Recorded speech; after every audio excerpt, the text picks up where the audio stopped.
I'm from Crisis, and for those of you who don't know who Crisis are, we're a national homelessness charity.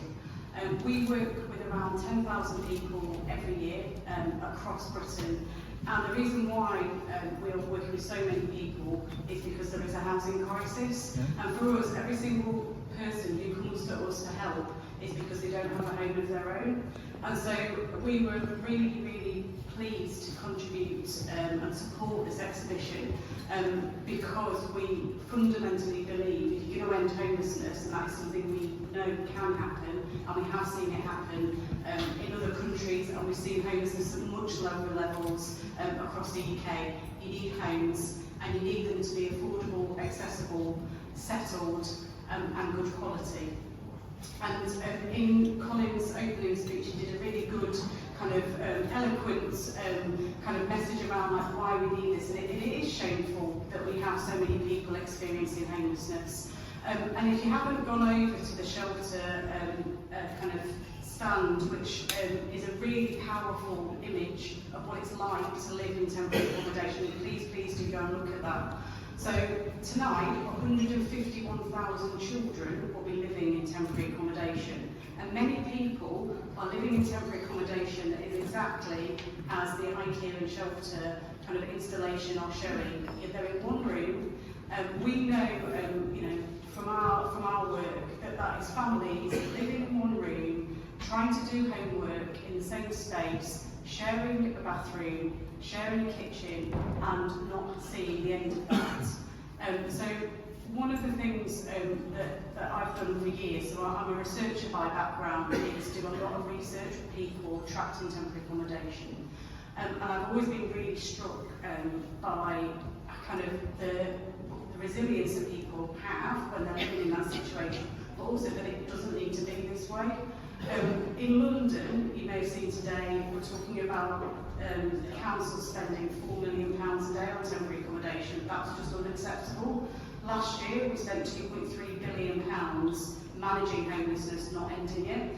And we know that in order to shift that, we need, we do need a step change in house building. It's got to be new supply, but it has to be affordable homes, genuinely affordable.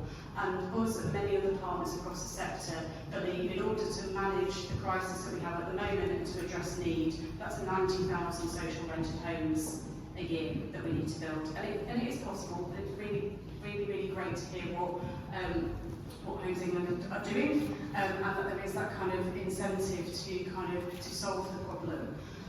We're really buoyed by the commitment that we have at the moment with the government in terms of wanting to build more homes, but we definitely do need some targets on that around social house building, because until we have targets on social house building, lots of people who at the moment are either in temporary accommodation or enforced into other unaffordable situations, won't see that change at all. And so we've got to see that shift in terms of the type of supply that we have, what the solution is, and making sure that that's the right homes in the right places.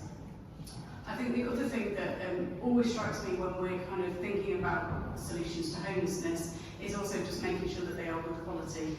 So we mentioned before, we have these principles that we talk about in terms of when we're thinking about where would you want to live as an individual, like where would you want your family to live, and we're very much wedded to that, and we know it is possible. I think when we think about kind of a long-term plan, obviously what we recognise is we can't continue as things are. We've got to see change, and I think it's really notable how many people are here. I was a bit surprised actually. I didn't realise the audience would be this big, in a good way. But I think it kind of shows that there are so many different people wanting to contribute to the solution to the housing crisis. And that's across the board, so that's got to be partnerships, it's got to be different types of innovation, it's got to be different solutions. So whilst we know we need grant funding to build social homes, and that is crucially important, and we are pushing for that, as are lots of other people at the moment, in light of when we're thinking about comprehensive spending reviews.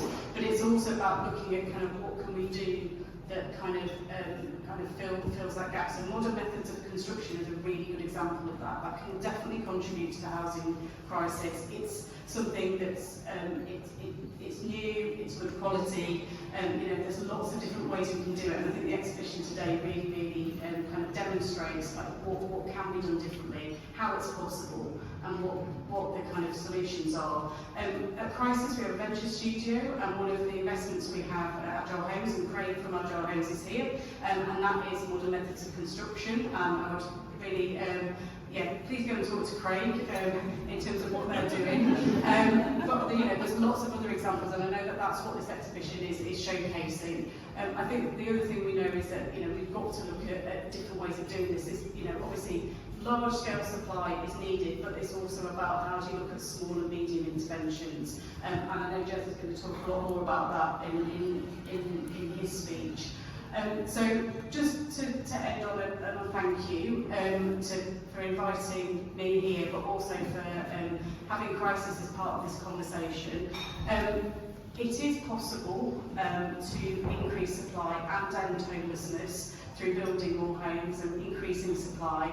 And I really would, let's all be part of that solution.